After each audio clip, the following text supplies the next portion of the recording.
All right, hi guys. We were interrupted by the evilness that is Google Plus, but we are here live again with Sandre Guy, and we will be talking about Sweden and other things Swedish.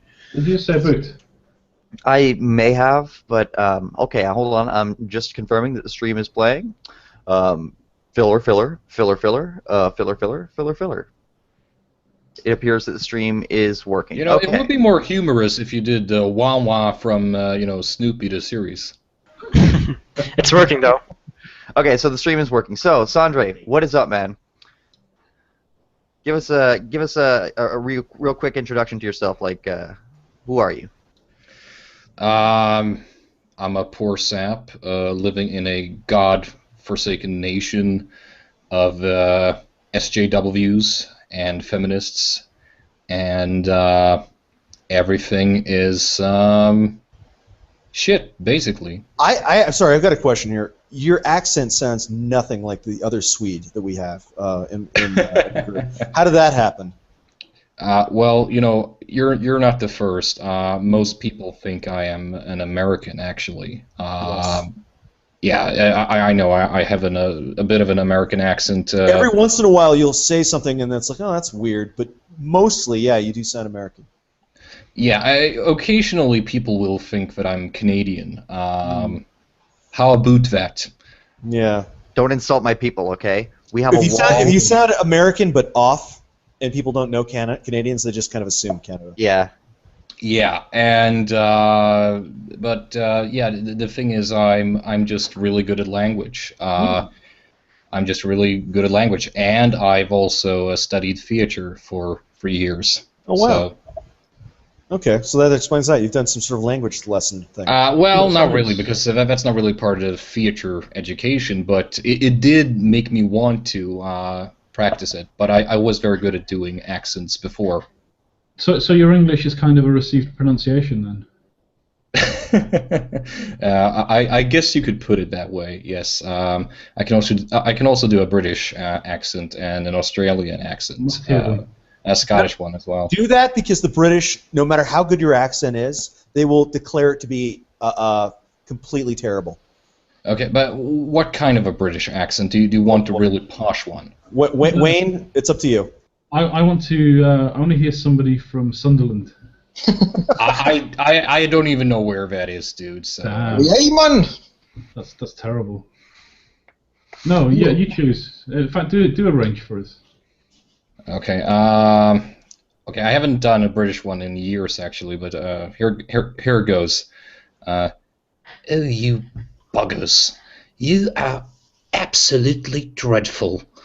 You are a bunch of munchkins, a bunch of misogynists. I cannot believe that I am actually here in the stream listening to you right now. It sounds a bit like David Attenborough, I think.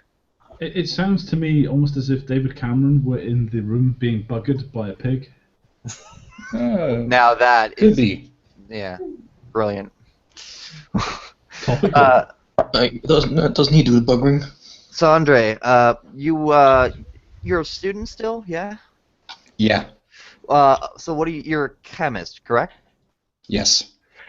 So like, give me a little. If the next question is something to do with procuring drugs from him, I don't want anything to do with him. No. This stream isn't on the deep web, so it's not safe, No. Deep web. I'm interested as to what you're looking to pursue. Like, what do you want to be? Do you want to be a chemistry teacher? Maybe when I'm older, but I really want to do research. Research. Okay. Like, well, I'm interested in what fascinates you the most. Well, basically, I'm interested in photovoltaics. I'm interested in how to make solar cells more efficient. Basically, I think that's a very interesting field. But I still haven't chosen what field I want to. Are you familiar with organic photovoltaics? Oh yes, absolutely. That's one thing that I'm looking at. Just so everybody understands what I'm talking about.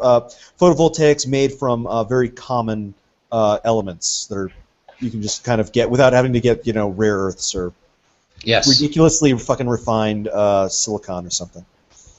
Yeah, that would be that would be a very good thing to accomplish. It's quite complicated, however. Oh, of course. No, but it's something that we're seeing, I guess, go through a lot of industry and chemistry is this drive to try and eliminate as many of the rare earths or other expensive chemicals or atomic whatever elements that are difficult to obtain. So we're not using the LCDs anymore. We're transitioning to the OLEDs. I mean, that's just an example of sort of trend. Yes. Okay. Does that include unobtainium? Unobtainium. Yes. Yeah. That was a terrible joke, dude. Just terrible. I know, man. I'm sorry. That was I'll bad, and you should feel bad. I do feel bad. I'm a Belgian, so I'm miserable. So Sandre, when did you first get involved with you're a born and bred Swede, right? Yes. So when did you first were you ever an SJW? Oh, I think you know how ridiculous that question was. So you've always been based then. Pretty much. I did, however, until I believe maybe 4 years ago, I did actually call myself a feminist until 4 years ago, but I've never really felt comfortable with the title, and I've always been skeptical. And 4 years ago, I just made the rational decision that feminism just wasn't. Was there a catalyst 4 years ago? Not really. It was sort of the same process that led me to become an atheist when I was just 7. I sort of believed in this idea of a God before I was 7 because my mother is a Christian.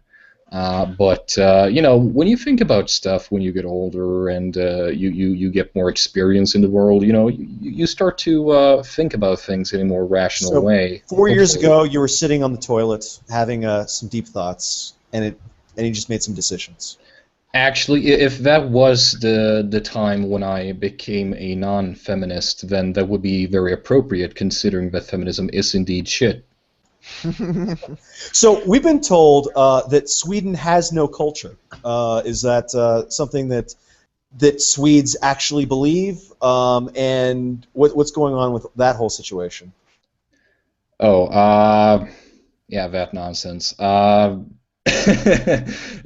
I don't know what these people are on about. I mean, of course Sweden has a culture. I mean, every single fucking nation has a culture. Not everything in our culture originates from Sweden, obviously, but that doesn't make it any less Swedish, These people, they want to eradicate the notion of the Swedish culture for political gain. They want to create this multicultural society, and ironically, they believe that by stomping out the Swedish culture, you will accomplish this multicultural society, which is a fucking oxymoron. Right. Yeah. I mean, they also, this is something we see in the United States, where you'll get a group that wants to bring in a divergent population, and they somehow see themselves as still running the show. Should they do that? They don't realize that the instant a certain ratio is hit, that whatever population they bring in is, of course, going to appoint somebody from their own ranks, and whomever was actually causing the population flux is not going to be acceptable, just by virtue of not being the same ethnicity or what have you. There is a lot of this attitude going around that if you have a certain skin color, if you have a certain gender, if you are from a certain sociological background, your views are not valid, and there is very much this attitude that if you are a white cis male, white cis straight male, you are essentially the devil. That is very much the case, and I'm not really what you could call white exactly, but I am white. I am straight cis male. So by virtue of being that, I am not really allowed to speak on certain topics in public, I've noticed. So, do you remember that great Oxford debate that I think everybody watched on? The one where, I mean, I thought it was incredible to watch that so-called debate. It was more like a monologue, but whatever. I just think it's incredible that they actually taught a whale to dress in a pink dress and speak. Yeah. No, she was a purple people eater, clearly. I mean, that's how she gets that size. But what was interesting to me was that she was, and I think some other people have commented on this, she basically referenced a whole bunch of other people, because she's clearly a cis white woman, right? Yeah. But she's trying to claim all the vulnerability of every other group that on the planet that has any kind of vulnerability, anyone that could conceivably be seen as an outsider anywhere, and she skins all their vulnerability and then just wears it as a coat, that big purple coat. So homosexuality, different races, the whole deal. Have you noticed how they don't touch on poverty though? Yeah, that's the thing, because most of these people are either from the middle class or the upper middle class, and some of them are even from the upper class. And almost none of these people have an actual working class background, because most people who are working class, you see, they have better things to do than to bitch on Twitter all day. Mm-hmm. Right. If you included poverty in the intersectional group of things that they wear as a coat, as well as saying, then it would just completely obliterate their argument from the get-go. And yeah, I think that the discussion needs to be moved onto the disparity between the haves and the have-nots, rather than the wants and the want-mores. Yes, also because this entire pseudo debate in society regarding this ridiculous notion of you are more oppressed the darker your skin is, essentially, or women are oppressed by default, or these bullshit ideas in society. When you have this focus on those topics, you actually remove the focus from real problems in society. I mean, if you're going to talk about real problems in society, you have things like, the rising poverty in Western society. The income difference between the very wealthy and the very poor has greatly increased these last 10 to 15 years. And almost no person in the media is really talking about it. And that really needs to be addressed. That is a real social problem.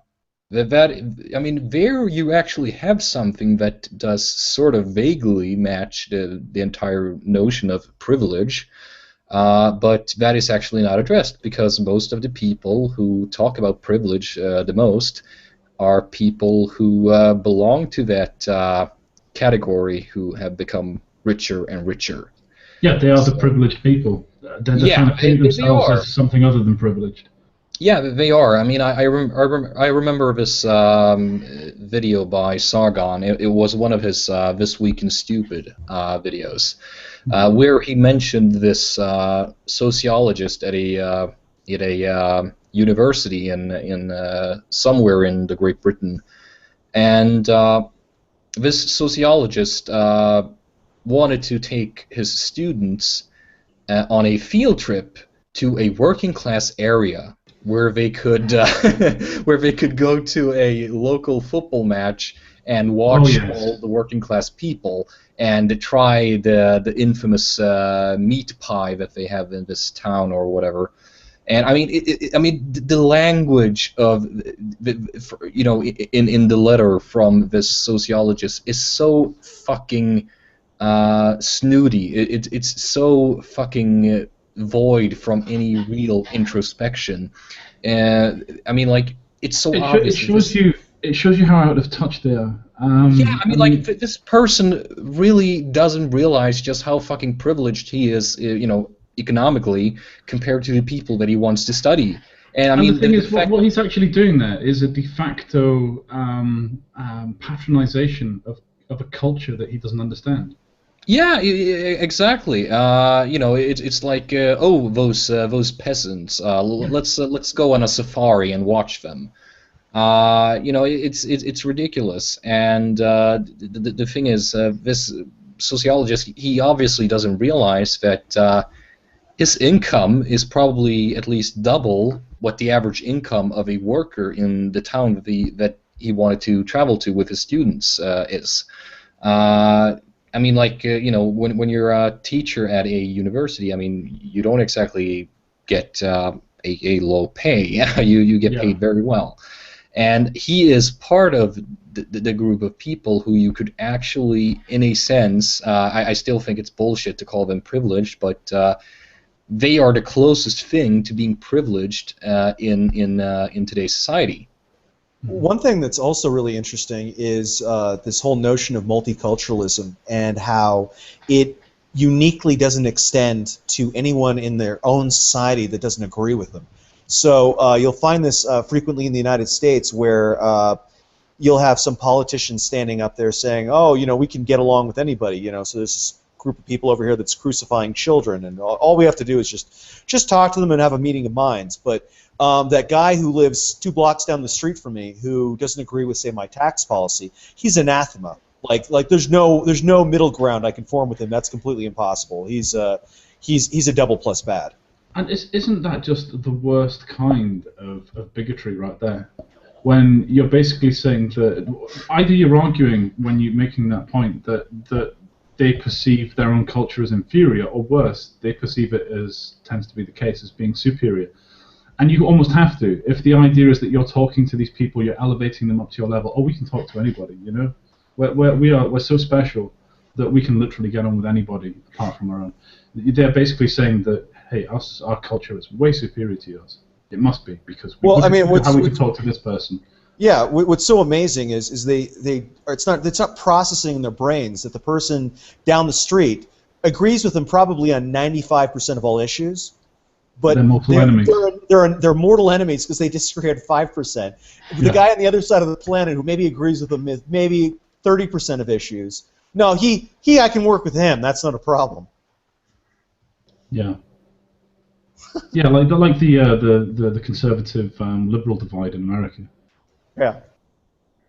Yeah, and I don't know if you know of this book. It's called The Big Divide or something, I believe. It's written by this author in the United States, and he actually writes about how the political demographics of the United States has changed, and how today with the internet, I mean, there are certain websites you can go to where you can, you know, look at statistics and see which cities tend to vote Democrat and which cities tend to vote Republican, and you will actually see that people are starting to move to those places where there's already a majority consensus of their political views, and people are essentially segregating themselves politically.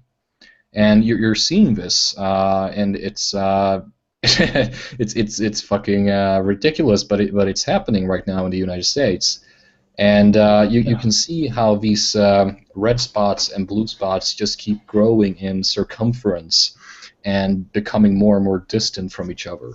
You hear discussion as well. You hear Americans talking about it.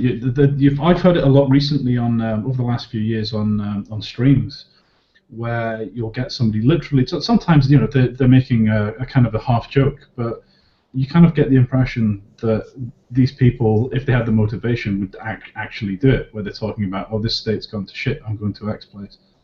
And yeah, there's definitely a pattern there. Yeah, and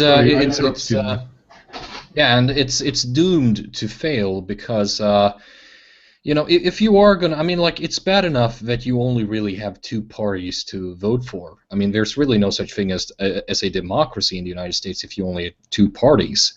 You technically have more parties, but they stand no chance of ever winning an election. So it's most people think it's completely, it's a waste of a vote to vote for those parties. I would say one thing that I think is a misunderstanding about U.S. politics is that we actually form our coalitions at the party level prior to the actual general election. So if you look at the way it works, say in England, you'll have a lot of little parties, but then they form coalitions. They want to get a majority, and so you'll get a couple different factions all joining together. That happens in the United States, but it happens at the party level before they even run. And so, for example, you have the Libertarians and the Evangelical Christians in the same party, right, on the Republicans, and you have the trade unions and the environmentalists in the same party with the Democrats, and they don't have compatible objectives. Yeah, and I do wonder, however, how effective that strategy is really to achieve some form of resemblance of a people's democracy. Because the thing is, here in Sweden, I'm not saying that it's that much better here, actually, because the entire point of a democracy is that you're supposed to have all these options to vote for, and that only works if you actually have people who run for these parties who are competent. If the politicians are incompetent, well, the politics doesn't work anymore. Right. Democracy doesn't work anymore. It's flawed because every choice you make is a bad choice. You're supposed to have at least some good choices to make when you go to vote. Right. Like what rarely gets into the media though is what's going on at the party conferences and at the conventions, and where they're determining what their platform is, that kind of stuff.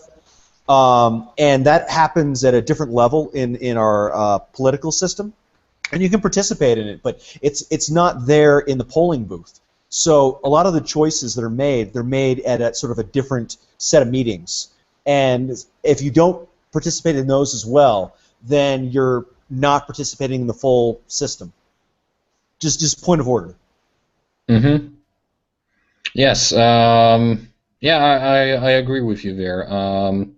And I just think that American politics is just a huge clusterfuck, because not only that, but when you also have the electoral night, when they count the votes for who will be the president of the United States, it's not like you have this direct democratical process. No. You have these judges who are supposed to take these votes into account and then decide who will be president or something along those lines.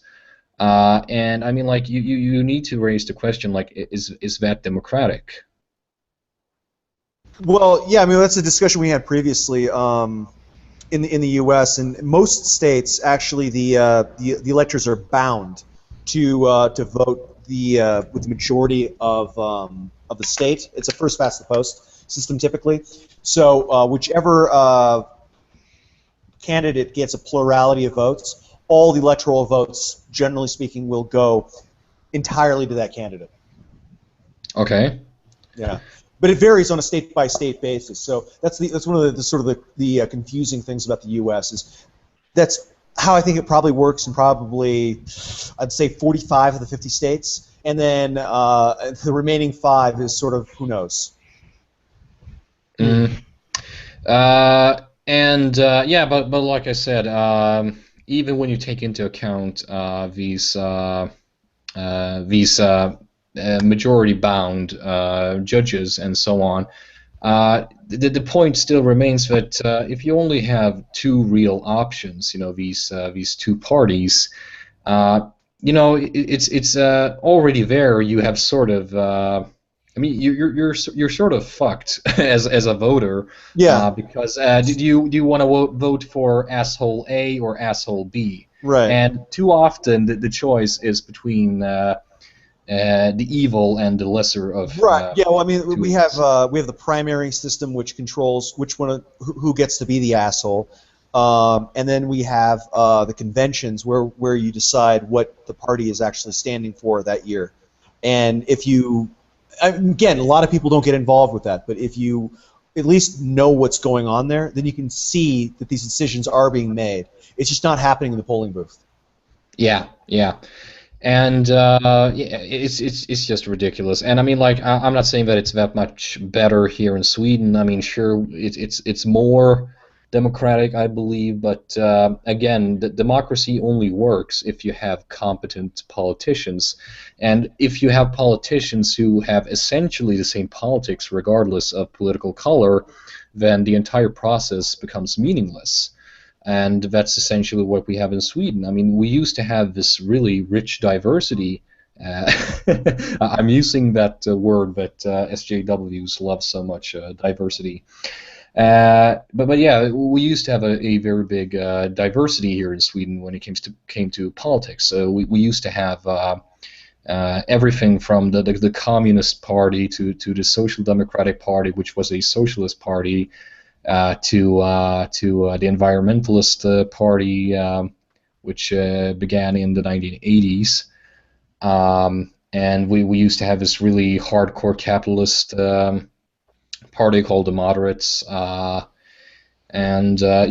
you know, every single political ideology that you could think of had a political party, and people voted for that political ideology. And it sort of worked back then because then you actually had diversity, and you knew that whatever your political leaning was, you could vote for it. But today, every single party in Sweden is so similar in economic policy, in social policy, in even on questions of immigration and so on.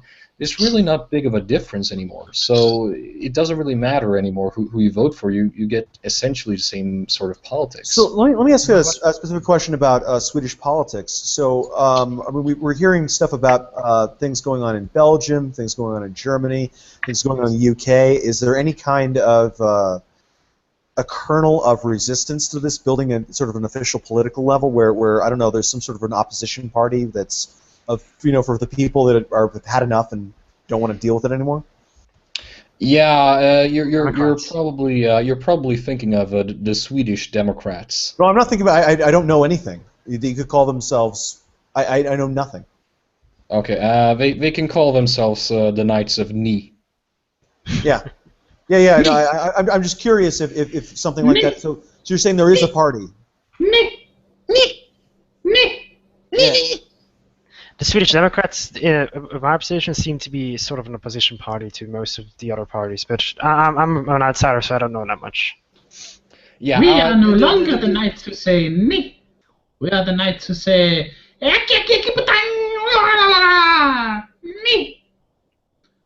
I just thought I'd share that. all right. Do you have an anti-EU party, Sandre? Well, yeah. Again, that would probably the closest thing to that would probably be the Swedish Democrats, and the Swedish Democrats are a very they used to. I mean, like if you look back in their history, like only 15 years ago, they were definitely a Nazi party. They were a party that sympathized with the Nazi ideology, but they have this new party leader called Jimmy Åkesson, and he has pretty much cleaned up the party, and you can't now look at the party objectively and say that it's a Nazi party, because it's not. It's a surprisingly clean party today, very much like the party that used to be known as the Communist Party. There's not a shred of communism left in the party at all. And they called themselves the communists only like 20 years ago. So it's a cleaned up party, and they nowadays have a very serious politics, and they are growing. Right now their opinion numbers are about 20%, and that's a lot considering that there are so many parties to choose from. I mean, we have, I believe, 8 parties in the parliament. So I mean, imagine that you have like these 8 parties to choose from, and you have 20% of the population that votes for a party that was a Nazi party only 15 years ago, I mean, that does tell you that people are honestly sick and tired of the immigration politics. Yeah. So what are some examples of their policies then? Well, the most obvious one is that they want to reduce immigration. And the classical tactic here by the political left in Sweden is to call them racist, xenophobic, Nazis. claim that they don't want any immigration at all. But here's the thing: when you look at the number of the percentage of people who should be allowed to come into our borders and seek asylum, when you actually take a look at that number that they propose, it's actually above countries such as France. And you don't really hear the political left in Sweden call France racist. So they are actually more generous when it comes to taking in refugees and asylum seekers than the entire nation of France. So by the rest of Europe standards, then, would you say they're still pretty left-wing, or are they more kind of right-moderate? Well, I wouldn't say left-wing, but they're not as extreme when it comes to the immigration politics as the political left paints them to be. So we had a similar situation with UKIP here, where we had. I mean, they're about as far from Nazis as I'm sure this party is. Only they don't have any Nazi roots. They had a few members who were maybe a little bit dodgy, but again, they've been shown the door.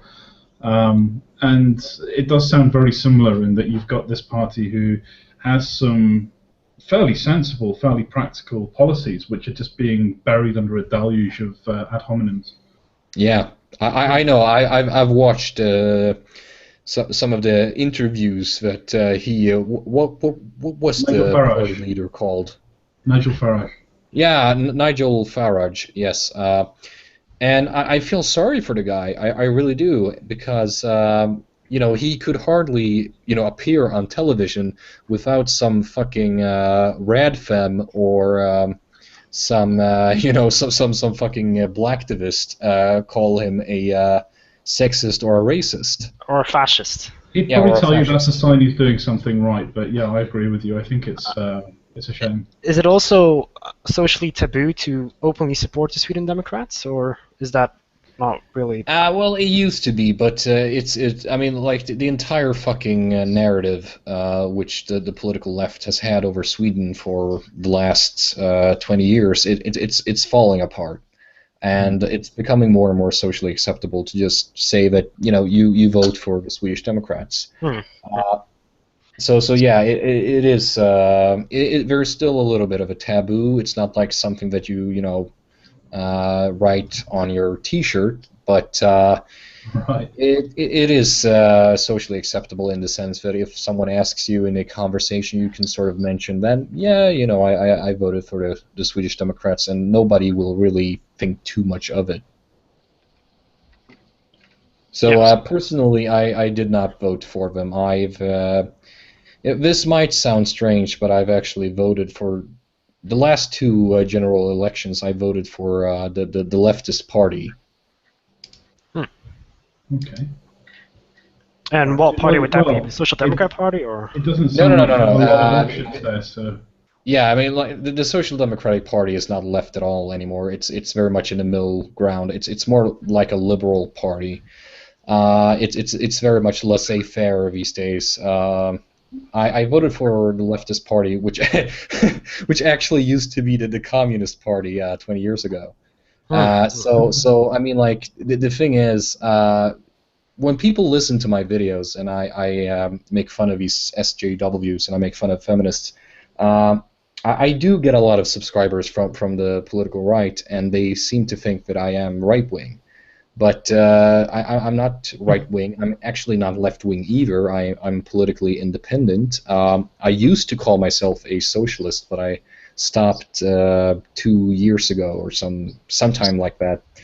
And I stopped because I realized that when you call yourself by an ideology, you are essentially tying your ego to that ideology. It becomes part of your identity. So when people criticize your ideology, then you take that as a personal insult. You have to, because you identify with a political movement.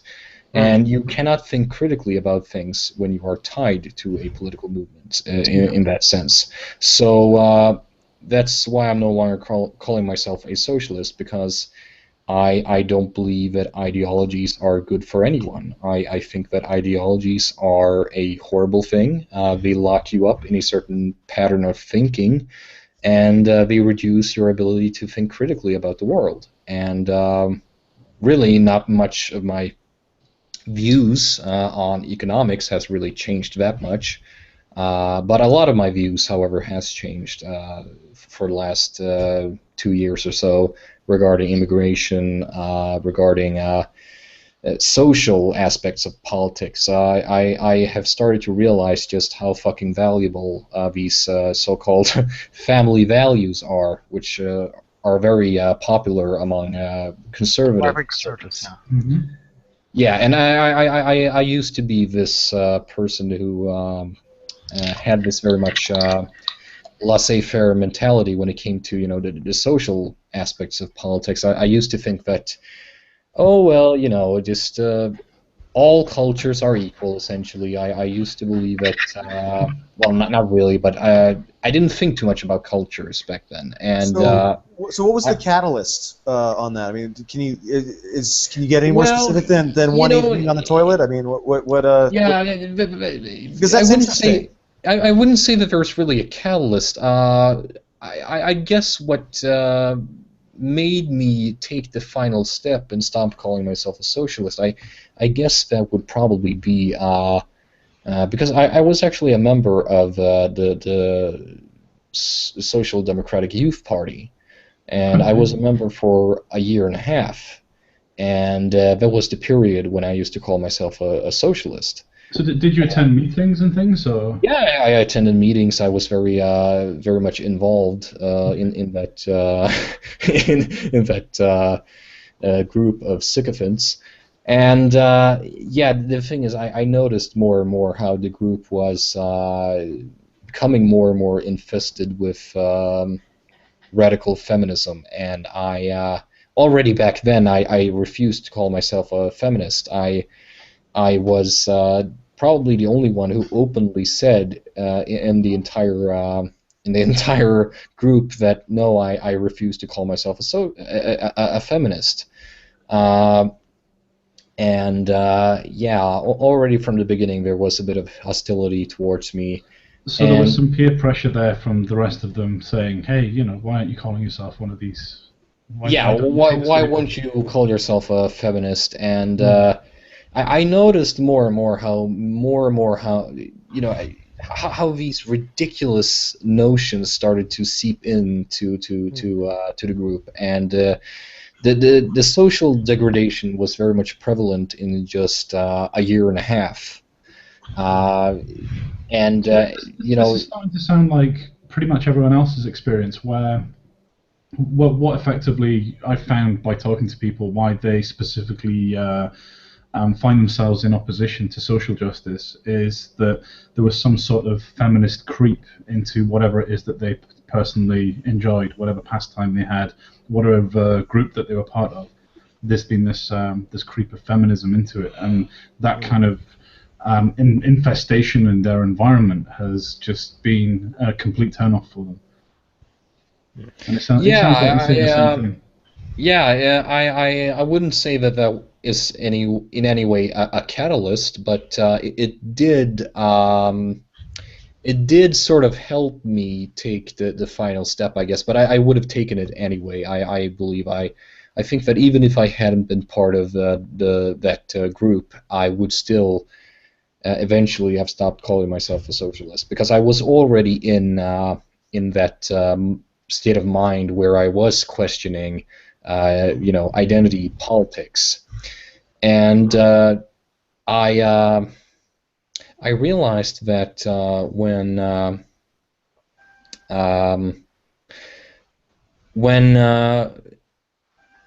when I in any way try to insert facts into the discussion which we had in the group, I was met with incredible hostility. It was a very anti-intellectual environment, and I didn't quite realize why, because I thought that, hey, you know what, if we really are socialists, and you know, socialism, according to Marx, is a society of absolute democracy where everything is equal. Of course, I realized that it's not really possible to have that society, but I think that at least you should strive for it, you know, get as close as you can. But you know, a lot of their views were anti-democratic as well, and it wasn't really compatible with the socialist ideology either. They had this very totalitarian view that I remember a lot of them were sober people. They didn't believe that people should be allowed to drink alcohol, you know, and I just thought that was, you know, ridiculous. I mean, like, you can't possibly expect in a democratic society, in a fully democratic society, that a government has the power to forbid people from drinking intoxicating beverages. No, we've actually had this. I mean, this is the feminist movement and the abolition movement. Yeah. Have always had ties with each other, and it's one of the reasons why you'll see the feminists still kind of go off and attack anything that looks like it's fun. There tends to be something of a puritanical sort of thread that runs through the ideology that goes way back to the beginning.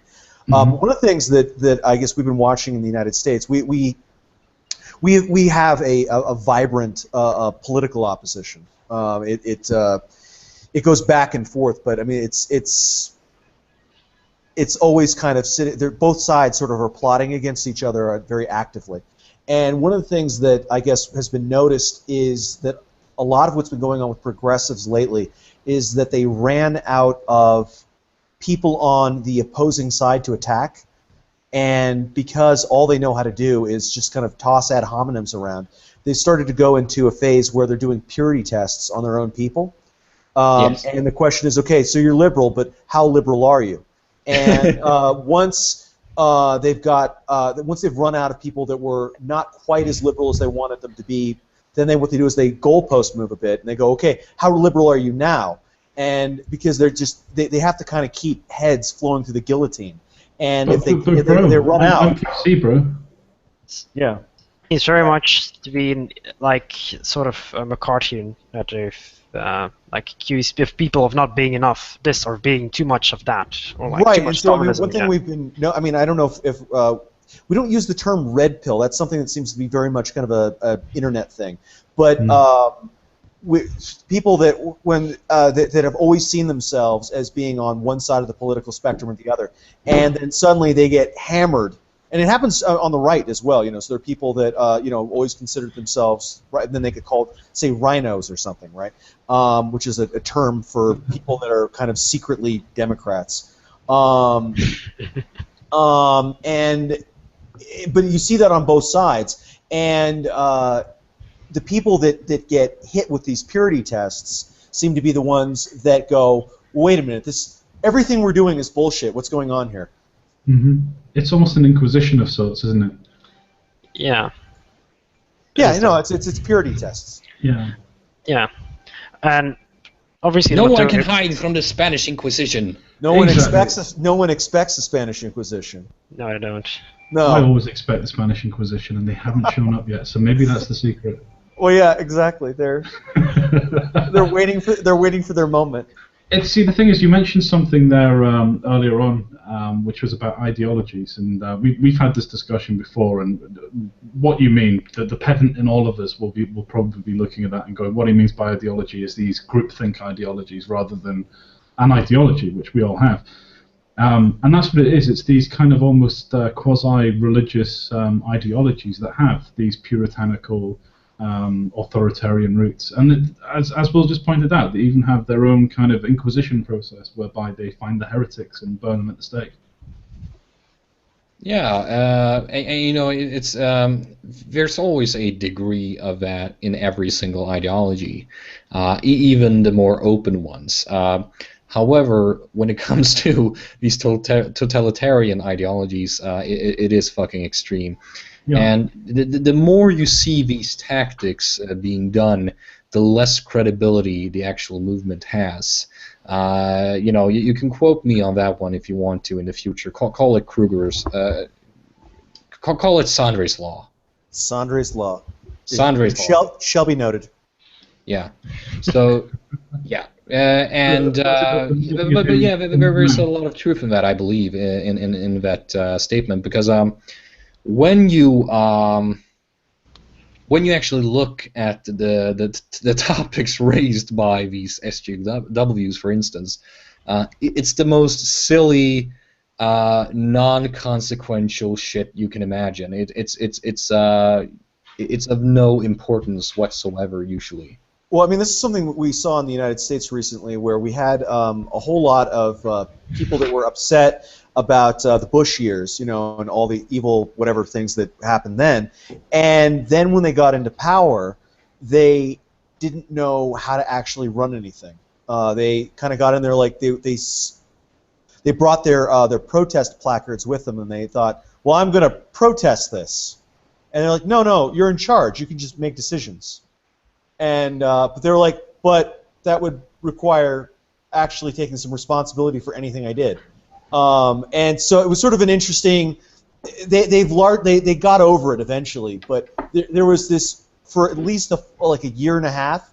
They were sort of confused as to what they were supposed to do now that they actually had all the power that they've been asking for.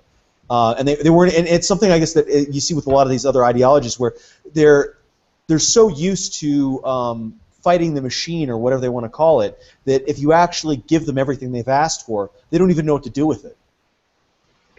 Yeah, and I mean, like, I'm not really surprised if any of these people. I mean, like, take a look at the Occupy Wall Street movement. It started as a legitimate grassroots movement. And it had a clear agenda. It was about corruption and people who were frauded essentially legally by the banks and so on. It was about a real problem in society that still hasn't completely been addressed by politicians. And it was not only co-opted or even hijacked, it was completely raped by SJWs. They scooped in when they saw their opportunity, and when they actually managed to get to the top of the movement, what do? Well, they let Stephen Colbert interview them, and they completely fucking embarrass themselves and discredit the entire Occupy Wall Street movement. And that's what these people do. They seem to have this idea that they somehow deserve to be in power to lead another movement that they had no part in creating. And once they actually get power, then they really don't know what to do with it, except for being fucking petty and incompetent. Yeah, that's the way it is. These people are not actually serious, and I don't think that most of them genuinely believe in what they are saying or writing online. I think many of these people carry a lot of cognitive dissonance.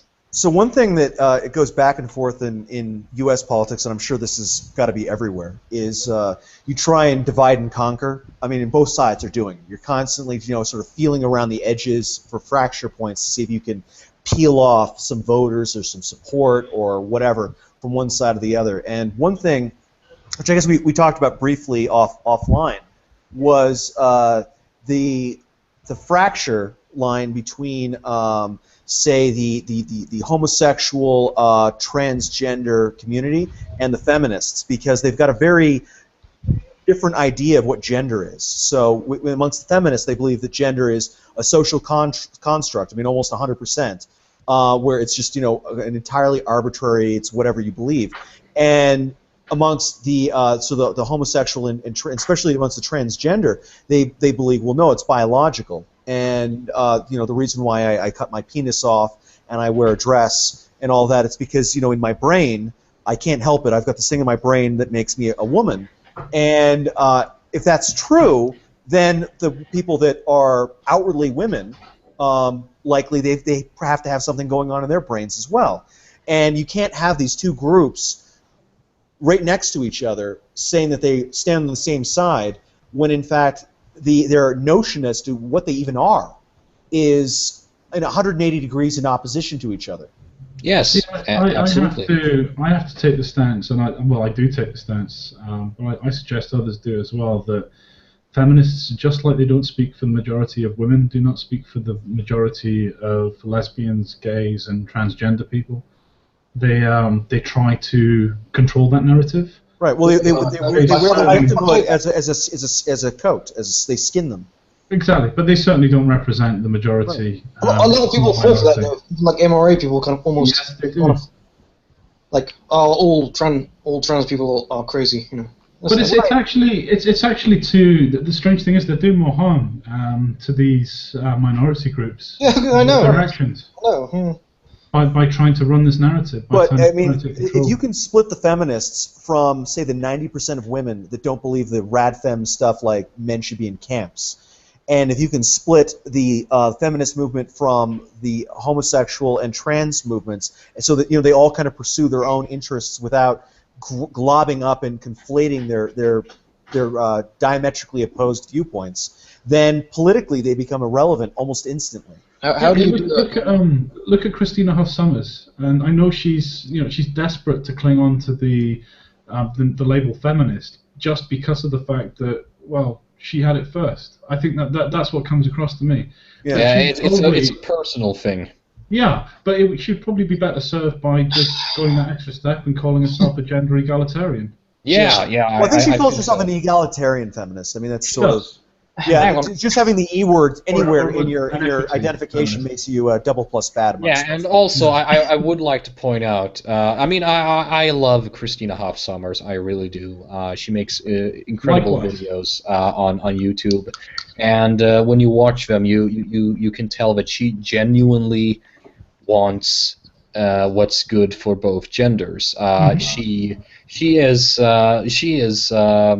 the most ideal version of a feminist you can have, because equity feminist. She actually, I mean, she is also she also has a lot of these at least socially conservative views as well regarding femininity. It appears, because she's very much. I mean, she's always been very much in favor of the idea that there is no such thing as gender fluidity or other nonsense.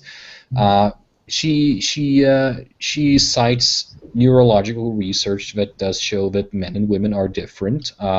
When she takes up studies regarding STEM, she does mention that men tend to do better in math.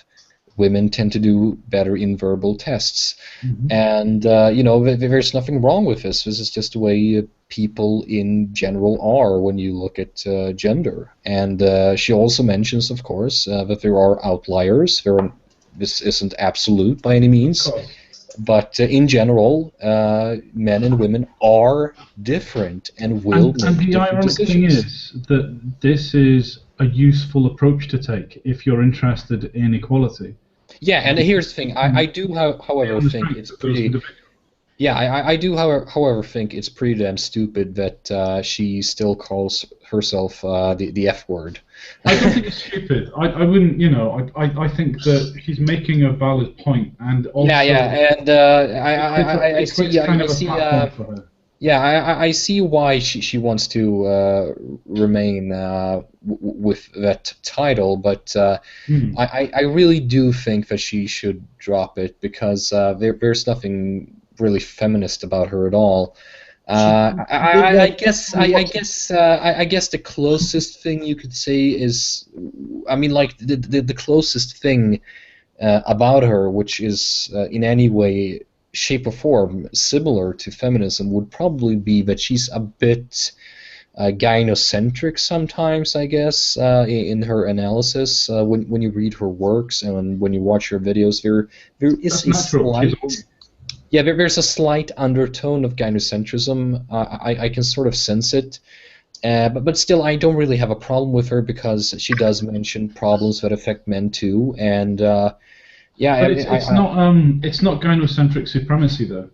no, absolutely not. It's I think basically it's it just comes from the fact, I think, basically the fact that she's a woman and that's her perspective. And yeah, I'm okay with sort that. of. Yeah, sort of. I do, however, think. I mean, like when you look at other people like Alison Tiemann or you know, Hannah Wallen or the other women from the Honey Badgers, they are two women that I cannot find any trace of gynocentrism. They would be in the them. first, though, to tell you that they were definitely outliers when it comes to femininity. Yeah, I know. And yeah, my point, however, is that I do think that she should drop the label because she has nothing in common with the feminist movement. I don't think she ever has, to be honest. I think that's the point, though, is that from a purely ideological perspective, there's almost a kind of a purity to the way that I suspect she thinks about it. In that what she's seeing, something just exploded outside, but I'm sure it's okay.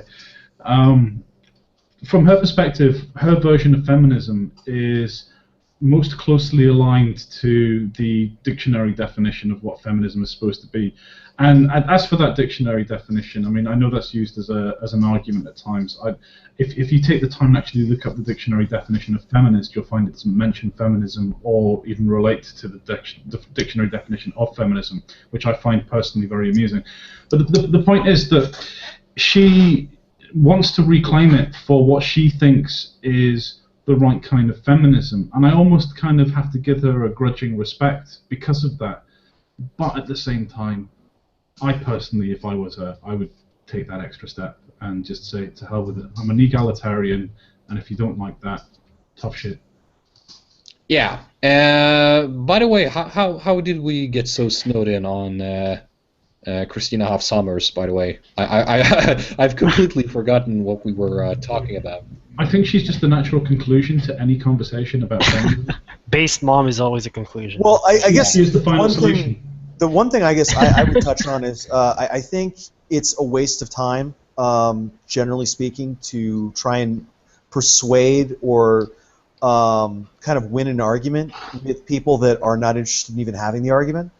Yeah. And as I said previously off air, I am a troll, okay, and I believe, particularly, and this is just my experience in the internet, when you're dealing with people that are just being crazy, sometimes what you need to do is outsmart them and get them to destroy themselves, or, you know, so you in regards, just going back on the whole thing with these sort of political fracture lines, I think that the way forward is to poke at those lines there, not to try and necessarily talk to the feminists or these, but just to sort of see if you can open up wedges so that they don't have the support, or they can't pretend to have the support. You got to take the coat of sort of the stolen privilege and the stolen victimhood off of other people and just take that off their back, so they're just themselves. And I think that once you can do that, they're not especially formidable. Yeah, I would, however, like to contest your point there about it being meaningless to have a discussion with him. Yes, if it's only the two of you, then yes, I do think it's pretty much meaningless, because you're not going to change that person's mind if he's not interested in having his mind potentially changed. However, if you do it openly so other people can view it, then it is still worth it, because you're exposing him or her for the massive moron that he or she is. Absolutely. It's just generally speaking, they won't even let that conversation. I mean, they block you on Twitter just for asking a question. Yeah, you're not even making a statement. You're literally, and it will be an innocuous question. But if it's in any way not just rah everything this person is saying, instant block. Do you guys remember the good old days of the internet when the dumbest people online were creationists? Oh my God, those were such good days. Yeah. Oh my God. Evolution is only a theory. Dude.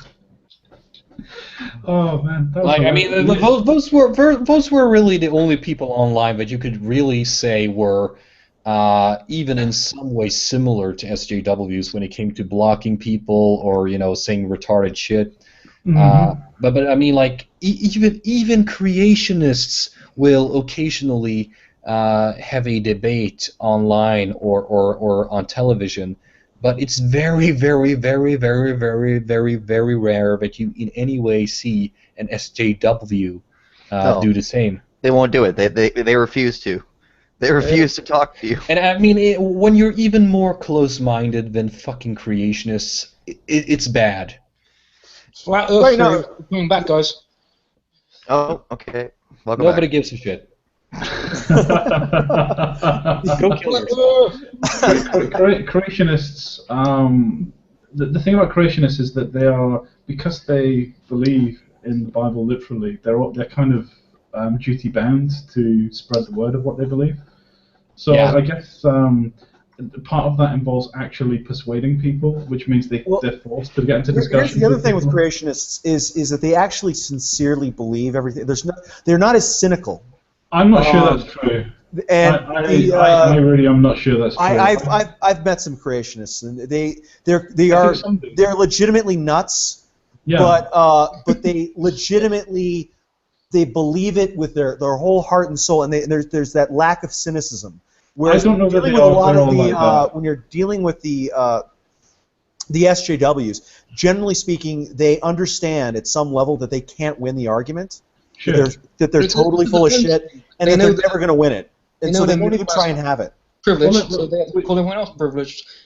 So we already spoke to Vox, and his book tells it like it is. They always lie, they always double down, and they always project, and that's all you need to know. Yep. Endless goalpost moving as well. Yeah. Oh God, yes. The goalposts, they are wow. They're on roller skates. They move like greased fucking lightning. So have we exhausted all topics here, Sandre, or because we've been asking you a lot of questions. Was there something that you wanted to talk about? Your cat? I mean, anything you want to talk about? No. I'm just wondering, how the fuck does a bunch of fucking morons like you get together? It's a love story. What happens is it's basically. I mean, like you must have the weirdest orgies. Oh, you do. Well, Man, you don't know, man. Guys, you're forgetting rule 1. Don't talk about it. Yeah, sorry, we can't divulge the. What happened was Guinness put a flyer up on a telephone pole, and we just all showed up. Is what happened. Yeah, that's how it went down, and it was actually in Atlantic City. He City. did offer free pizza, and he fucking lied on that one, but we were already there, so. And you haven't even put your nose into the rabbit hole yet, dude. I mean, you have no idea how deep this thing goes. Wait, I mean, like, here's the thing. I'm assuming that you're not actually on the same fucking continent, so I'm starting to believe that story is bullshit, because how the fuck would you actually see a note on a fucking... Well, I don't get it. Well, Have you ever heard of The Matrix? Throwaway joke. Yeah, we're just walking around in there. But no, I've never done a hangout before I did one with Guinness, and I was on YouTube, and I got some little invite because I think I made a comment on something, and then I was like, yeah, sure, I'll show up to that just for the lulz. And I've been in this kind of menagerie since. So coming at that question from a serious perspective, what basically happened is a bunch of us who are frequent watchers of the Honey Badgers got together post-show after one of their shows, and we were like, let's do a hangout. We talked about it during the show in the chat, and so we did one, and this kind of grew from that. I don't know how much Guinness has spoken to you about what our basic Yeah. statement is. Well, I've read your description on YouTube, and Yeah. I was my interest was piqued when it does say specifically we are not affiliated with the MRM or the honey badgers. Yeah, we're not affiliated with them in any kind of. We're not sense, affiliated but with people anybody. will know us We're from not there. Yeah, we no, have no affiliation with anyone. we're unclean. But yeah, that's a strange way of wording it. To be honest, that should probably change. But yeah, what our basic mission statement is we're trying to just engender conversations between people who maybe don't get their voices heard very often. And so what we usually do is we'll throw out an invite to whatever guests we have on, to their followers, to their friends, to anybody who wants to get up here and use this place as a platform to discuss whatever it is they want to discuss, and to maybe be prodded and poked and asked questions of by us.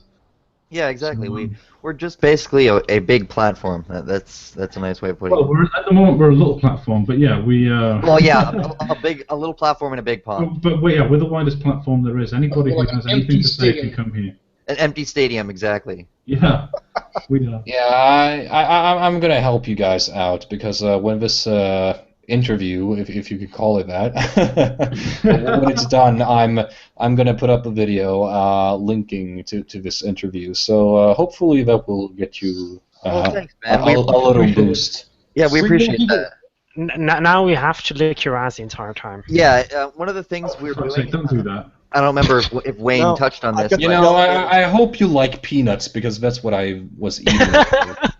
Oh wow. One of the things that I don't know if Wayne touched on this, but like I think he mentioned it. We were viewers of sort of like all the different YouTubers, like Stargon, Vernaculus, you, Layman, all kinds. I am so flattered, dude. No, seriously, Yes. you were in that pile of people that I listened to streams, people who I like to listen to stream, who would just talk, and those streams of consciousness where you feel like you're almost there, and I would want to be there, or during Sargon's video. No, what more importantly It's becoming very that creepy. something You know, common to all of you us make is it we've sound all like my had that moment where you're watching a stream and somebody that you follow is saying something, and they either fail to mention something that is to you glaringly obvious, or they say something really stupid, and you find yourself shouting at the screen and saying, no, you're a fucking idiot, why didn't you bring this up? What the fuck are you saying, you fucking tool? And so for us it was more of a case of looking at that and going, right, you know what, we could do this ourselves. These are just Exactly. ordinary people out there who've just decided, you know what, I'm going to speak to the masses, and to fuck if I get 3 followers or 1,000 followers, that's what we're gonna do.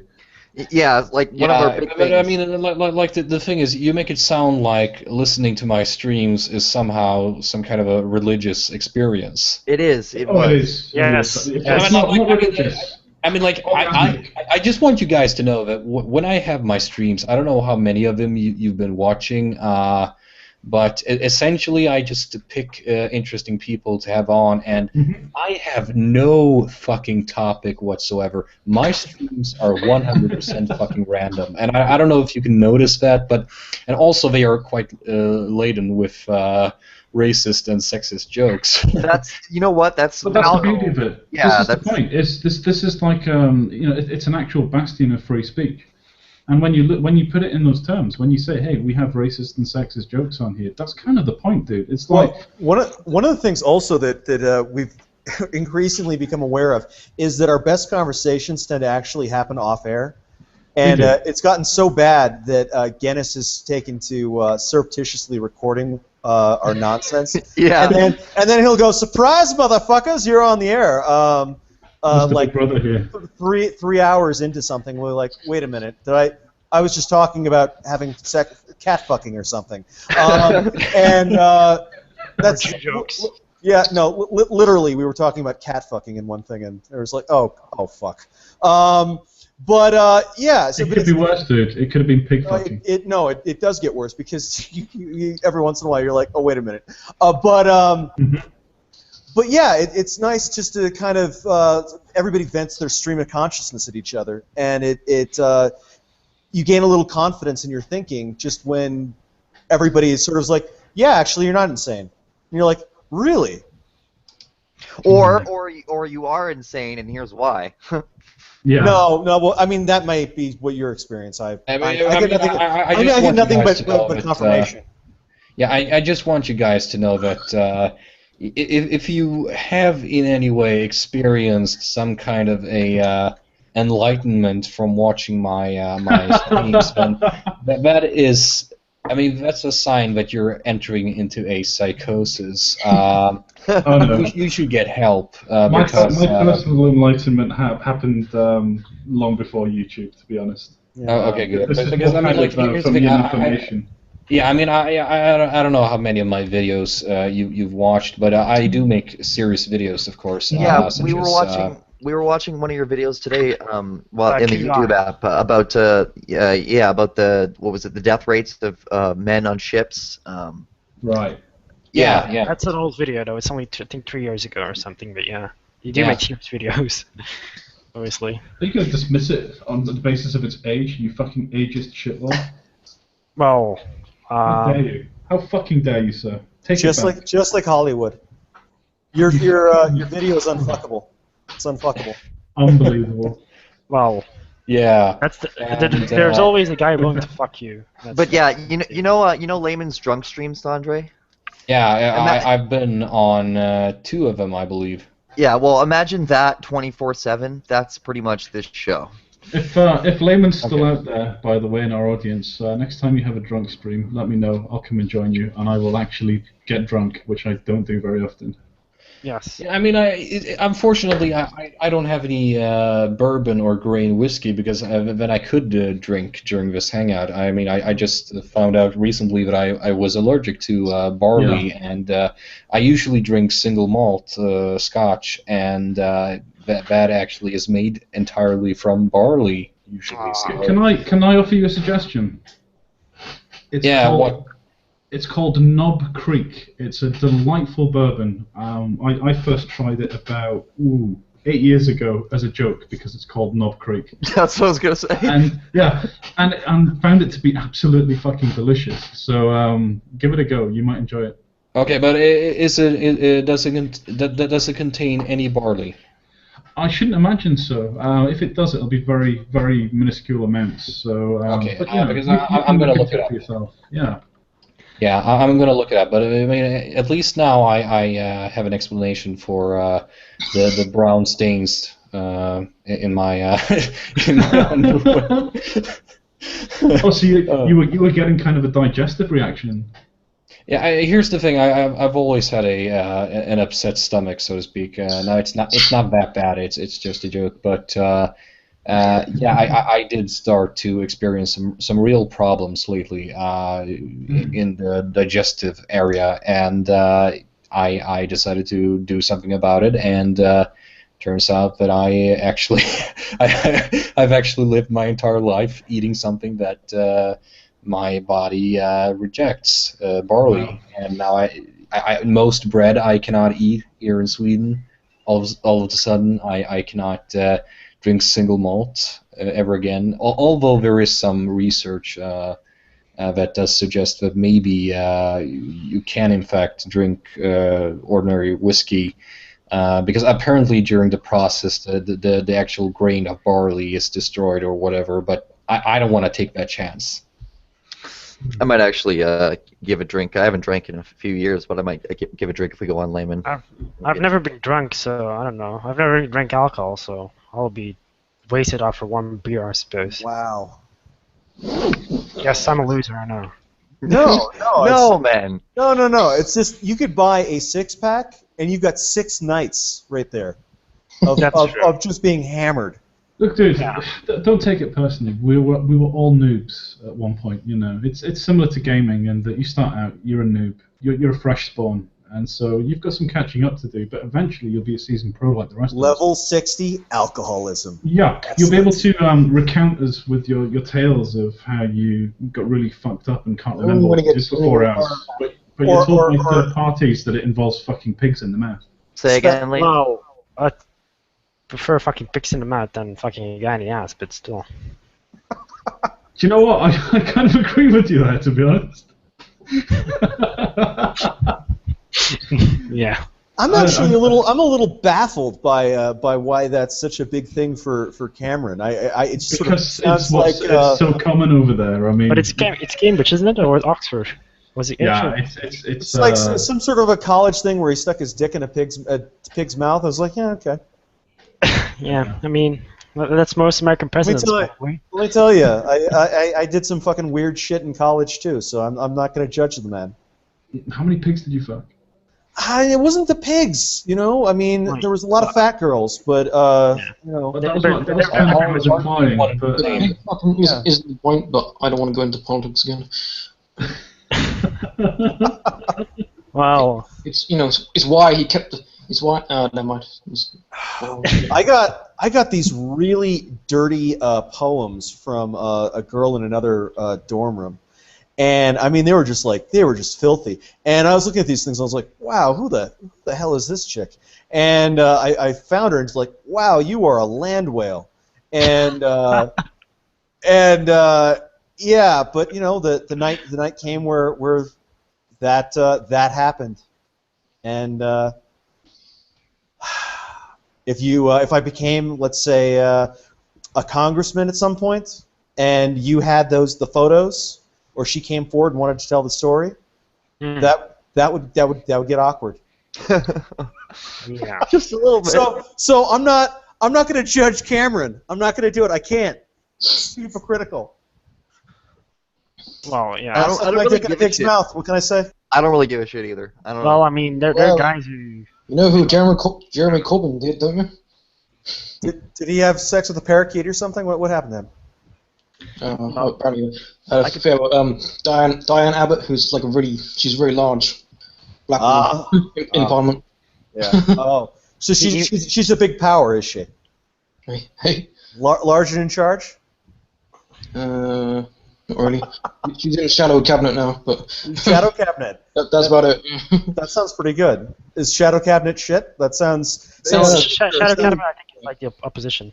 Yeah. So, Okay. See, it it sounded all sinister and cloak and dagger. But I got a question for Sandre. So you still got a little bit of time with us. So I'm curious as to like what was it like when you started, and why did you start on YouTube? And like, have you had multiple experiences? Like, did you have a channel before, and then you made a new one? Like, how did it go down? Well, you know, I sort of I sort of discovered YouTube in 2006, and for almost 2 years, I didn't actually have an account. I just sort of browsed YouTube like everybody else. And The YouTube. then I actually created an account in 2007, not the one that I have now, but another one. And let's see now, this one, the Sandre guy account, I created in 2008, I believe. So now I've been on YouTube for how many years is it? It's That's 7 or 8. yeah, it's almost 7 or almost 8 now. So and you know, I started making videos I did actually make a few videos in 2008 already. So yeah, I've been doing this for 8 years. However, the style of videos that I have now are not that old. I guess I started making this style of video, you know, about more of because the first videos that I made were pretty much only about atheism and religion, and I didn't really dabble in this whole. Weren't we all like stuff. that one day? Weren't we all like that back then? Yeah, pretty much. And I didn't actually dabble in the political stuff like I do now until maybe at the earliest 4 years ago. Can I interject a question here? Did the whole atheism plus thing factor at all in your transition? Oh Jesus. Yeah. I mean, it did bring my attention to the problem. Of course, you know, I've never in any way had any compatible ideas with the SJW mindset. I have always found that kind of tactic in the political area to be Because I've seen obnoxious. a lot of people get red pilled by the whole atheism plus thing. That's what happened to me. It's such a perfect example of doublethink, that whole free thought blocks thing. Yeah, and it does sort of give you a look into the mind of these people, and you do sort of realize just how fucking big this problem is, because these people were and are still an incredibly small minority in the atheist community, and yet they managed to get so much fucking power. How did they get so much power? Well, because the majority, who are sane people, let it happen.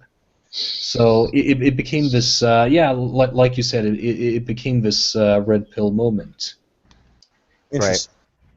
Yeah. So they sort of they ran out of creationists to kick around, and so then they started looking around and said, "So wait a minute, how atheist are you?" You know what? Find atheism to be their thing. I have a topic, because I feel like there's actually something that might happen again in the YouTube atheist community, and that's like now, like soon.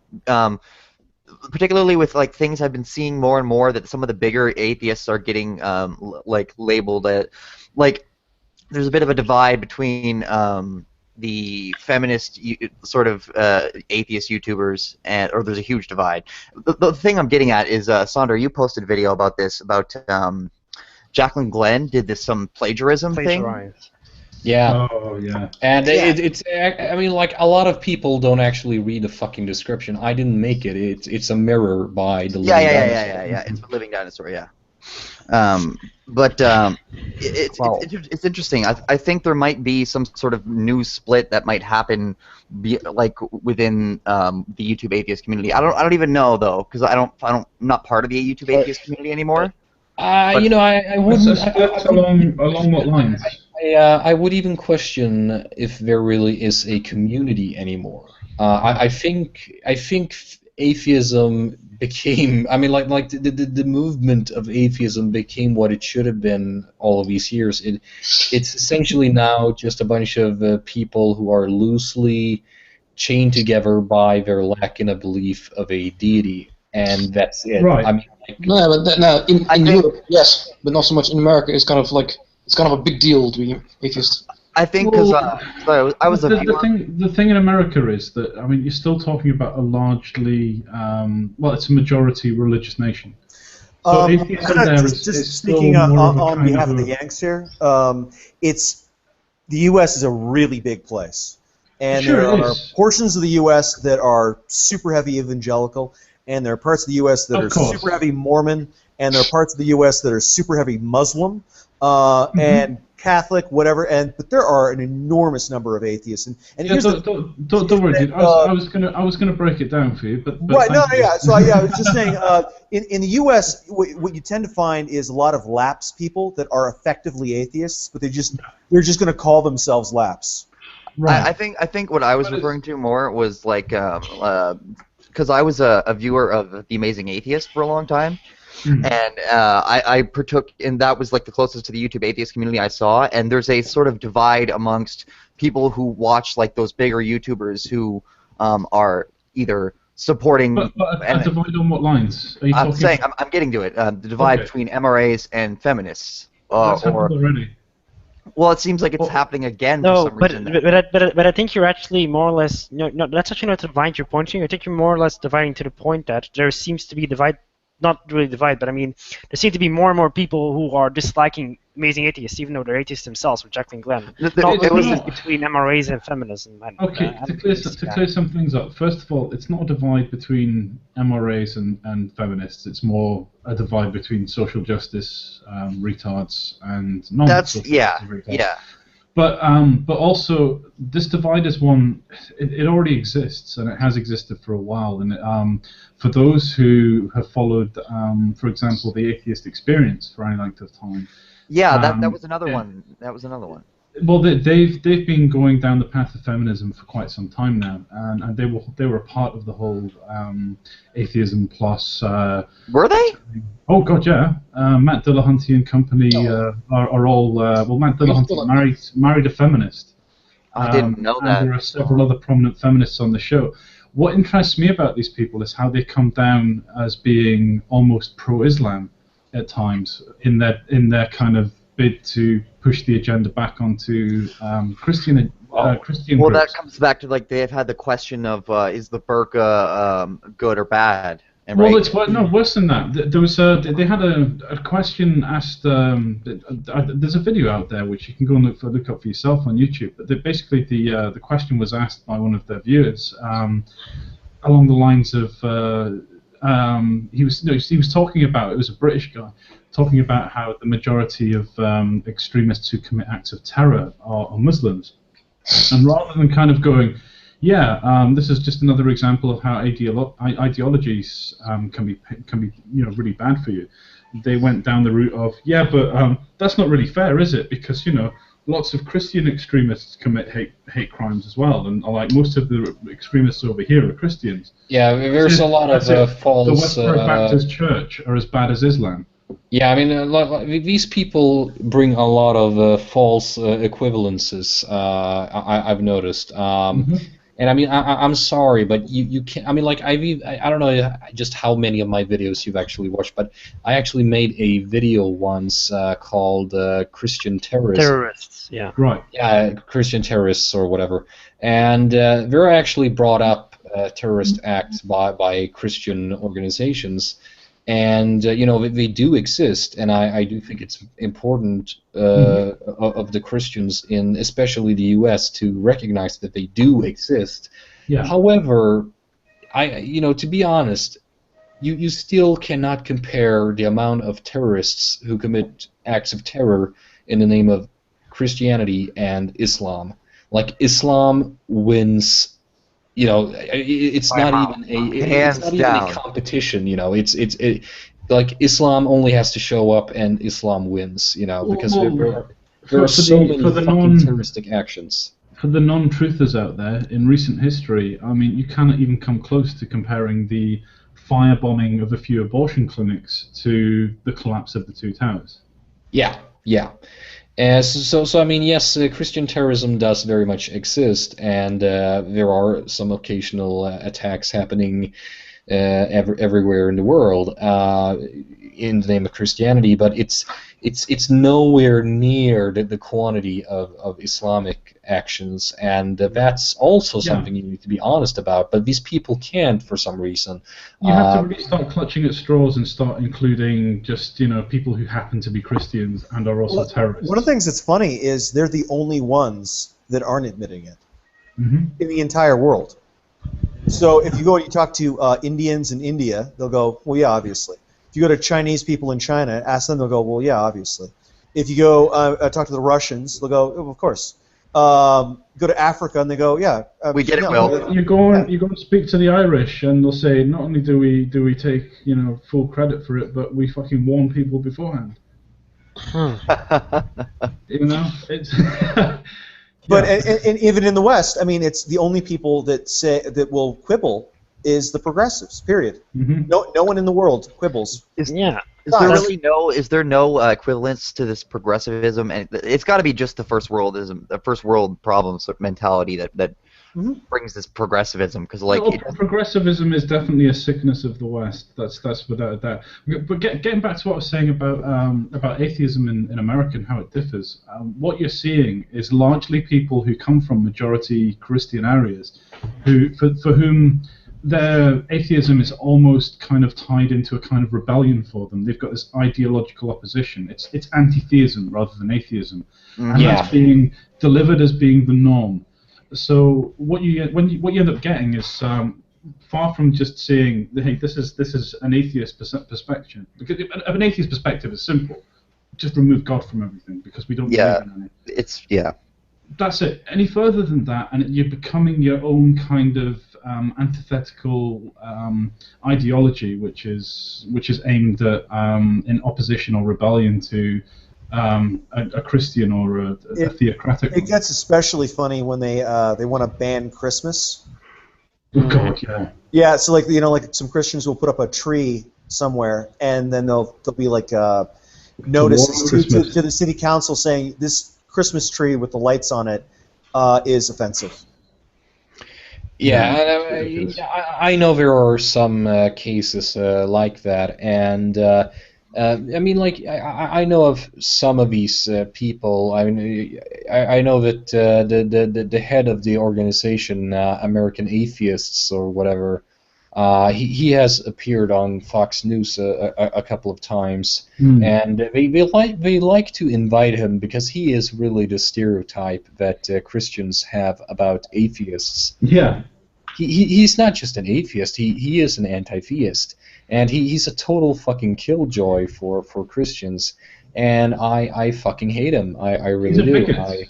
He's actually a bigot. That's the thing. Yeah, in a sense, look at this hater. I wouldn't say that he's a bigot, but he is definitely an asshole. And I mean, like, here's the thing: you can't be a fundamentalist atheist by definition. You just can't, because it's not like there's this holy scripture in atheism. And I mean, like, you can't be a fundamentalist. You can, however, be a totalitarian asshole and still be an atheist. And that's what he is being. So that's interesting. Do you not consider his viewpoint of religious ideologies? Do you not consider that to be a bigoted viewpoint? Not really, because I do think he actually does have a valid point in most things that he talks about. But he's intolerant of them still. He is very, very much against the idea of people thinking that way. Yeah, and I mean, so am I. I mean, like, if you're an atheist, you're pretty much already just saying. I'm not. Yeah, I'm quite happy for people to believe whatever the hell they want to believe. Yeah, I mean, like, I don't have a problem with that either. What I'm pointing, I mean, like, maybe you heard him say something that I haven't, because the way you describe it is like he's almost sounding like he wants to forbid people from believing in deities. Yeah. Actually, I was watching I'm not going to name names, but there's a prominent YouTube atheist that somebody recommended I look at, and I was watching him. And about 5 minutes into spiel, he said he wanted to take the children away from religious families because I don't know, child abuse because God. And I was like, okay, click. And I'm not a religious person myself, but I mean, don't take their goddamn kids away. Get real. Yeah, and I mean, by that definition, we're all child abusers if we have children. Yeah, and I mean, here's the thing. I mean, like, as an atheist, of course, I think that children should grow up in a neutral environment, and they should be allowed to form their own opinion. And I do, in fact, this neutral environment. Yeah, and I do, in fact, in a sense, agree with the notion that it is, in a sense, child abuse to enforce your religious views on a child. However, it's an even bigger mistake of a society to take away the child from their biological parents because of a reason. Do you really think of it as child abuse, though? I don't really see it as child abuse. If you've got a legitimate belief in your faith that... Well, I mean, like, that's, in that case, you could just as well, I mean, like, if you argue, oh, well, they genuinely believe this, blah, blah, blah. People genuinely believe that, demons infested people 1,000 years ago, and that's why you went crazy. That's extreme, though. I mean, if we're talking about people who simply believe that if they don't raise their children to be good little Christian children, they're going to go to an evil place and burn for eternity, you can kind of see if they have that genuine belief. Yeah, but that's what I'm talking about. I mean, like, if you in any way tell a child this false dichotomy of heaven and hell, I do think you are. I mean, like, okay, maybe it's not child abuse, but I do think you are crippling your child's ability to think freely as an individual. No, I'm not advocating telling children that at all. I agree with you there. The idea that if you step out of line, you are going to go to hell, but they can still give them traditional Christian values without taking it to that extreme, and I think that's quite common. Yeah, and You know, I don't really have too much of a problem with it. I mean, of course, I think it would be better if they didn't enforce any religious views on their children, mhm. just let them grow up as individuals. But I think it's. I mean, of course, it would be even more horrible to remove the children from their biological parents Well, just here, because of let me a spin this religious conviction. in a slightly different direction here.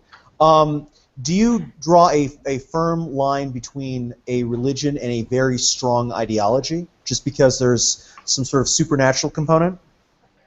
No, not at all. I think they are in the same camp, to be honest. I mean, like in a sense, I guess you could argue that fascism and collectivism are really just godless religions because you worship the state instead of a deity. Because because a lot of people will look at, say, the feminists, and they'll say, well, that's a cult, that's a religion, right? And they'll say that on one hand, and then they won't appreciate what they just said somewhere else, and they'll go, well, wait a minute, because if you can have these strongly held beliefs, and it be so strong that you can't argue against it. It's okay, fine, there isn't a God, but you have unquestionable values that you're not open to debate, and you can't be questioned, and that's, I think, as much God as anything.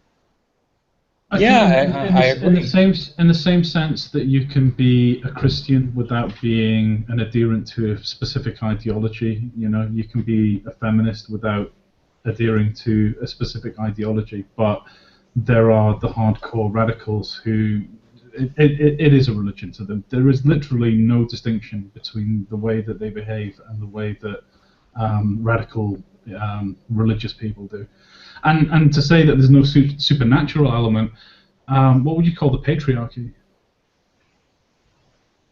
Right, exactly. I mean, but it's all these. I mean, what is a supernatural element? I mean, to a certain extent, I think religions are old ideologies where what they did was they abstracted unquestionable beliefs. They anthropomorphized Mm-hmm. values and beliefs and concepts to be, some talking alligator or something.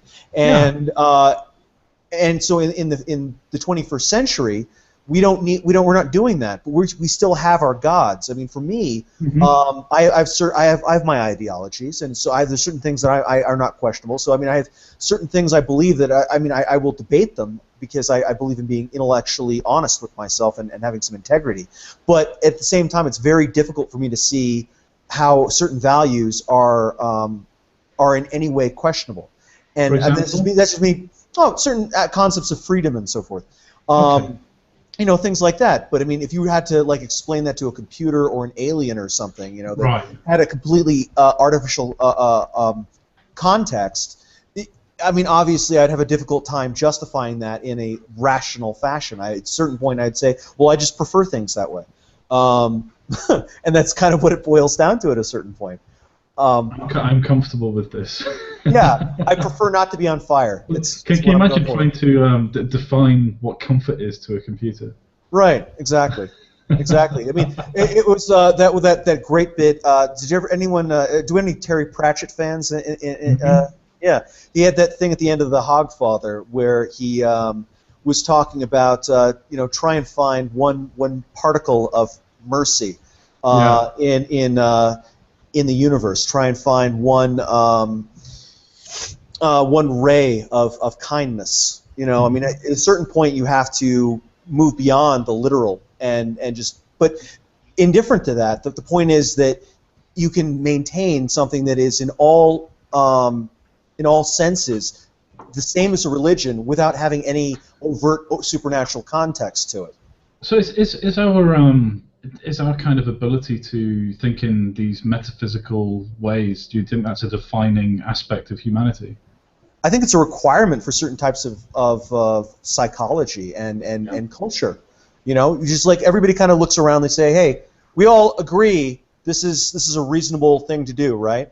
Okay. That's what I see as the major hurdle to developing a genuine AI is that inability to reason in that kind of metaphysical manner where they Yeah, can. and I really don't think we will ever have the kind of thinking and feeling AI that you might imagine in certain futuristic movies and so on.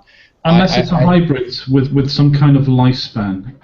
Here's the thing. I've been thinking about this. I mean, like, if we were going to progress the topic into artificial intelligence, then sure, let's do that. We have no topic. We were open on that at the beginning. We will Yeah. we will talk about your goddamn cat. Yeah, kind of like my streams then. Yeah. But yeah, artificial intelligence. Here's my take on it, and my views are, of course, biased as a chemistry student. Of course. But when I look at how a computer works, it is fundamentally different from how a brain works. Because in a brain you have quite literally chaotic chemical reactions taking place all the time, and there are so many different chemical reactions that take place everywhere, and not all of them are predictable. Some are quite unpredictable, and these I mean, like, even as big as most of these molecules are that are involved in the chemistry of the brain, they are still small enough to experience quantum effects. So to clarify, we're talking about simple things like a computer couldn't possibly, or an artificial intelligence housed on a computer, couldn't possibly experience an emotional reaction to something. Yeah, that's what I'm getting at here, because when you look at how a brain and a computer works, it's fundamentally different. You can't even compare the two. They are not the same thing at all. Yeah. In a brain, you have primarily chemical reactions taking place, which gives rise to neurological impulses, and that's how the brain works. And the brain is plastic, and it's built quite literally through evolutionary processes to be unpredictable. That's how the brain works. Otherwise, if we didn't have an element of unpredictability, we wouldn't be able to learn the way we do. A machine can only learn through the programming it has. Right. Why? Well, because it is very strict. It has zeros and ones. It has on and off. It has an electron or a hole, which is usually called a positive empty space. That is essentially how a computer works. A computer chip is not plastic. It's not going to develop over time. And the only kind of learning that a computer can ever have is the kind of learning that is permitted by its programming. Right, and this is the major difference, is that in a human being, you would almost liken it to... we use the metaphor of a computer for the human brain because there are similarities, obviously. But it's the equivalent of when a human is growing up, and I'm seeing this for myself. I've got a child who's about to hit his first birthday, and I can see this for myself in real time happening. It's almost like an operating system that is writing itself. So you've got this emergent operating system being written. The rules and behaviors that are being put into place haven't been developed yet, and he's developing those completely independent of what I might want to put into him. He's doing that based on his reactions to things, and that's completely organic, completely emergent. It's not something that you could program a computer to do. No. And that's why that's the fundamental reason why I don't think you will ever have an artificial intelligence that will actually feel the way we feel. I mean, like, you will never have a computer that will in an emotional way understand concepts such as love. Now, that being said, I do think we will have artificial intelligence that will be purely intellectual. You Right. will one day have a computer that is, in my opinion, at least from a purely intellectual standpoint, a logical standpoint, self-conscious, that will have a sense of self, but that sense of self will be entirely logical. The computer will still not have any desires. It will not have any emotional needs. it will at most maybe have some form of curiosity for the world, a logical curiosity, but it will Well, never be can I throw a something in there? genuine person. Yeah, go for it. The one thing which I think underscores the impossibility is that we actually don't really understand ourselves particularly well. Yeah. And I think that's really why we can't do it. I think if we did understand ourselves, I think we could do it. We know enough, though. But we don't. Yeah, I think We don't. It's like if you had to dissect why someone was feeling one thing or another and be able to predict that in the future, you couldn't do that. Like, I don't know how many programmers there are in the room here. I've done quite a bit, and the rule with programming is you can get a computer to do anything that you can explain to the computer, and if you can't explain it to the computer, you can't get it to do it. And yeah, I think, and it's also based on the actual hardware. I mean, if the hardware doesn't actually allow for the explanation, then you're fucked. well, right, no, but I mean, with computers, what happens a lot is you'll have pseudo hardware, you'll have abstractions, and so you can have the hardware can work a certain way, but then what you can do is you can build layers of software on top of that add additional flexibility and complexity to the way that things are actually working. The point, though, is that you're having to teach it how to do things that we are doing automatically. Right, yeah, but the thing is you don't know what you're doing. You don't understand what you're doing. You're doing these things instinctively, but you don't know what you're doing. But there's no such thing as Windows for human, and there's no such thing as software for human, and that's the point, is that anything that you make would only be an artificial simulation. You can't make something that... You can't, for example, explain to a computer why a certain smell will trigger a certain stimuli in your brain that responds by provoking a memory to occur. You can't explain that process, and we can barely explain that process within ourselves. Well, when I say explain to the computer, I don't mean say why. What I mean more is say what. So, yes, but you would have to program an artificial response into it, which would be completely artificial and would also. Well, sure, but I mean that you're assuming that necessarily. You're assuming not to put words in your mouth, but I think you're saying evolution because it did something. That's valid, but if Bob sits down and programs something into the machine, that somehow is artificial and is less. Yeah, than. but even if Bob was as clever as evolution. Wait! I have to point this out because this is the underlying flaw in your reasoning, Will, and it's that you are comparing a process that has no governing force whatsoever except for the laws of nature itself, evolution, and you're comparing that to an inherently dependent system such as a computer, because a computer cannot under any circumstances just spontaneously create itself. It needs a creator by design. However, we do know that a biogenesis should at least be possible with our natural laws. Well, no, I mean, I'm not arguing origins, though. We do understand that evolution is a natural process that takes place. So, I mean, you can't by definition, you cannot compare the two. I'm sorry. No. I'm not trying to make that comparison though. Let's say I created something that is in all ways indistinguishable from you, right? At least mentally and outward physically, right? But let's say underneath the skin, you're all engineered, but you have no knowledge of that.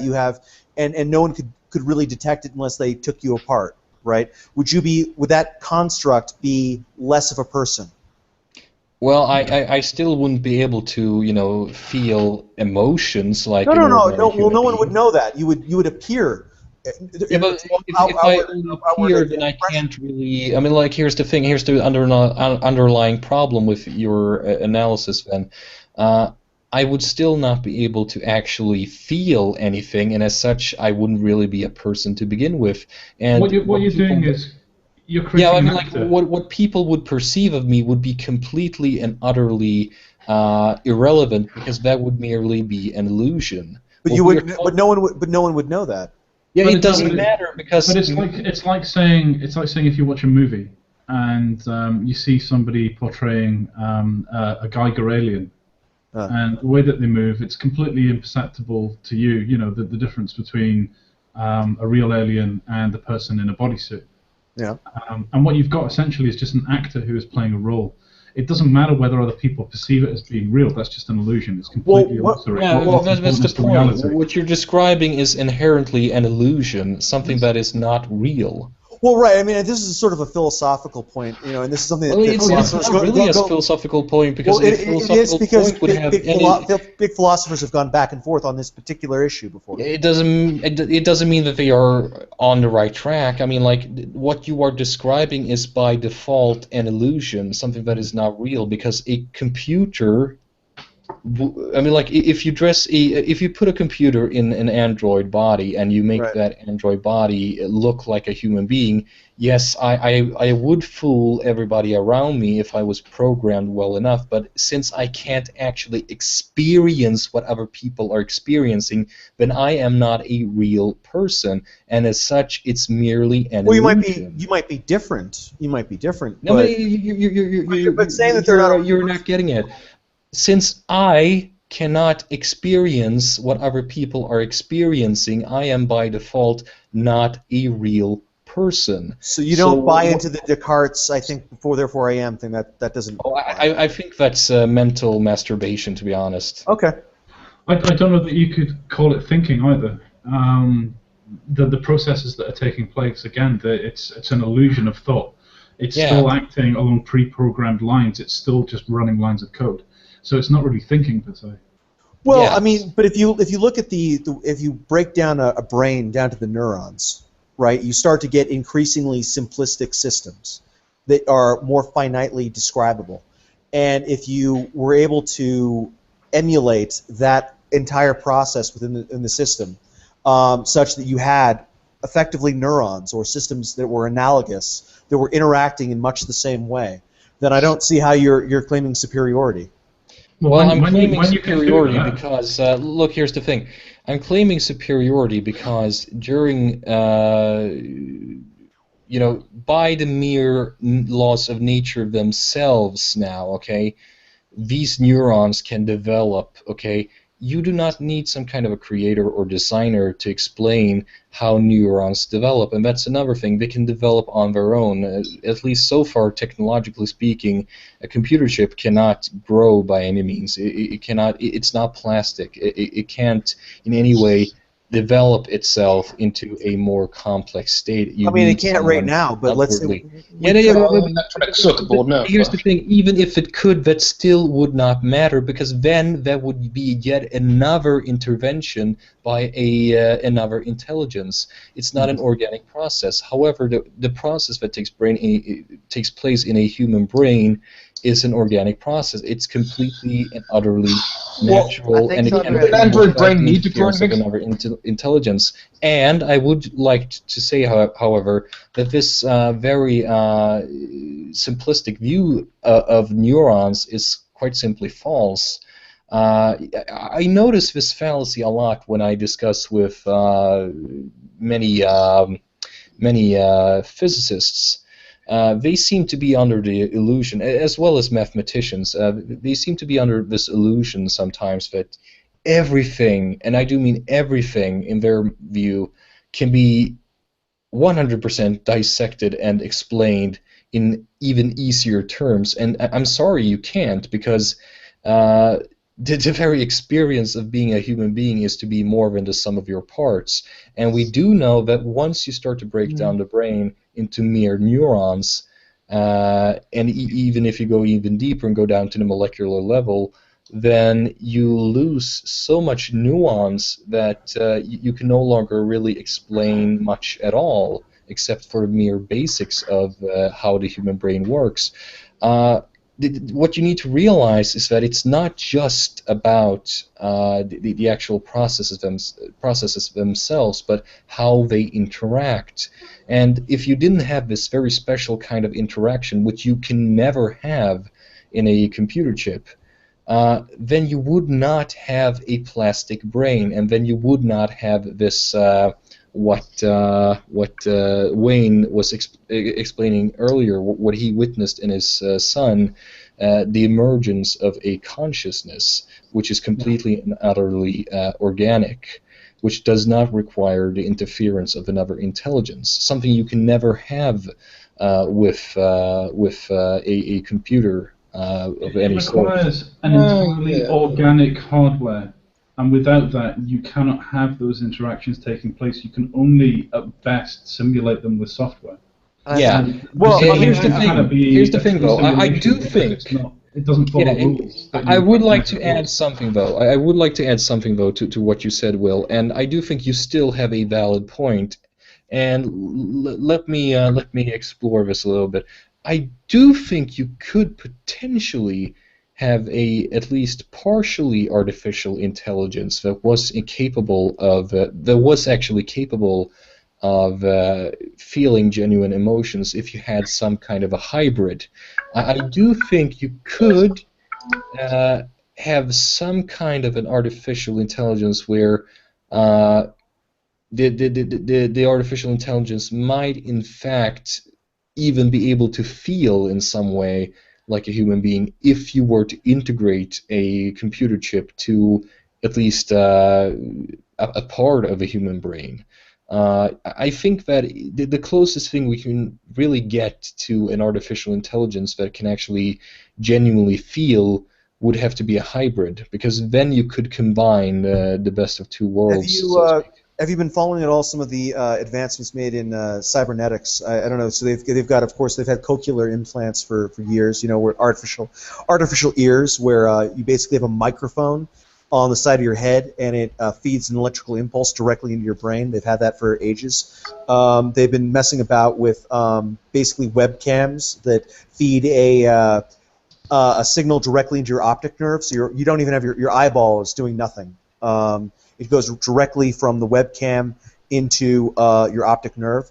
And then there's been this whole thing with prosthetics where someone can think and a prosthetic arm will move, and someone can touch the prosthetic arm and you can feel it in your brain.